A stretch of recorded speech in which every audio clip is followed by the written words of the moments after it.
C'était la porte d'entrée du quartier du Front de Seine de Paris. Édifié entre 1978 et 1981, le centre commercial de Beaugrenelle n'aura pas résisté à l'érosion du temps. Après 25 ans de bons et loyaux services, il est en cours de démolition. C'était un centre fantôme, il n'y avait plus rien, les magasins ont fait... Au départ, c'était très sympa et ça a très mal vieilli en fait. Je dirais parce qu'il était un peu vétuste. Voilà. Je crois qu'il y avait des infiltrations d'eau, il y avait des flaques d'eau par terre.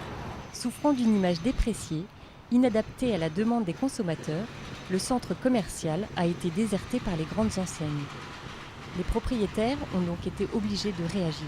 Alors, tout sera changé. C'est-à-dire, on va démolir entièrement toute la superstructure et l'infrastructure existante pour concevoir un nouveau projet. Le projet de rénovation concerne tout le quartier. Caractérisé par sa vingtaine de tours, le Front de Seine reste isolé du 15e arrondissement en raison des difficultés d'accès de la dalle à la rue. Le nouveau centre commercial se doit d'y remédier et ouvrir le quartier sur la ville. À l'issue d'un concours en 2003, les architectes Vallot-Despistres ont été sélectionnés pour réaliser ce projet.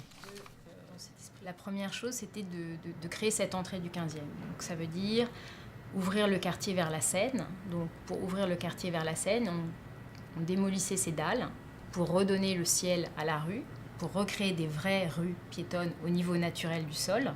Et ensuite, créer des liens d'un côté à l'autre de la rue Linois par des passerelles très fines. Ainsi, cette passerelle va engendrer une nouvelle porte d'entrée sur le 15e arrondissement, avec en prime une belle perspective, celle de créer 1200 emplois. Voilà comment ce nouveau centre commercial va redynamiser tout un quartier en mal d'activité. Ouverture prévue fin 2011.